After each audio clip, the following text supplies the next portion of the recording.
Bwana, karibu katika Q&A, question and answers. Kwa nami Mafia Finance Abdulsamad Hassan. Lakini pia siko peke yangu, niko na Alex. Alex, mambo vipi? Fresh ni aje? Safi kabisa. Karibu sana bwana katika Q&A, question and answers. Bwana, shukrani sana kaka. Bwana Alex, leo kwenye Q&A, question and answers na maswali kidogo ya kushare na wewe. Alex, kwa siku wewe unaoga mara ngapi? Kwa siku mimi naoga mara moja tu inatosha. Kwa siku unaoga mara moja inatosha? Mara moja tu inatosha bwana. Lakini Alex, ni tabia gani ambayo wewe watu wanadhania uko nayo lakini ukijiangalia kiukweli wewe hiyo tabia hauna? Tabia nayohisi kwamba watu wanadhani kama mimi tabia hiyo ninayo, lakini kiukweli hauna.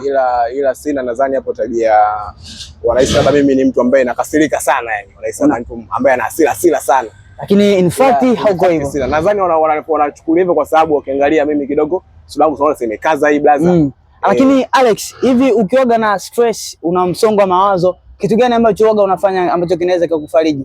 Mara nyingi kitu chokifanya mimi nikiwa na stress zangu bana, huwa naangalia sana movie, mpira vile vile, naangalia mpira, naingia simu, nachezea simu yangu nini kidogo, napoteza mawazo kabisa, ninakuwa fresh nikiangalia hivyo. Alex, Gucci na Waisili, unaondoka na kipi? Gucci na Waisili na wachia vijana wa sasa hivi. Bana, mimi navaa sendo za kawaida tu au polo, navaa hata polo tu inatosha.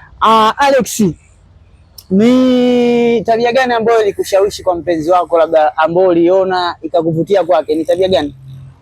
Mpenzi kwa kweli mpenzi sina brother. Mpenzi hauna? Sina mpenzi brother. Kabisa. Sijakuwa na mahusiano. Kwa nini sasa? Nadhani bado sijafikia hatua ya kuwa na mpenzi. Naona bado yani kuna vitu vingine vikamilishe kwanza afu ndio na mpenzi. Sawa Alex. Lakini pia Alex, ni mwanamke wa kabila gani ambaye hauwezi kuoa kabisa? Hapo ndasubiri ushauri wa mzazi. Sasa mama yangu akinishauri kabila fulani naweza nikaoa. Ila kwa wewe mwenyewe hauwezi kuoa. Bado. Simba na Yanga unaondoka na nani? Simba na Yanga naondoka na mnyama. Unaondoka na mnyama. Asante bwana, hii ilikuwa ni Q&A, question and answers. Ulikuwa nami Mafia Finance Abdulsamad Hassan, lakini pia sikuwa peke yangu, nilikuwa na Alex Junior. Mpaka muda mwingine tena. Ciao, until the next time.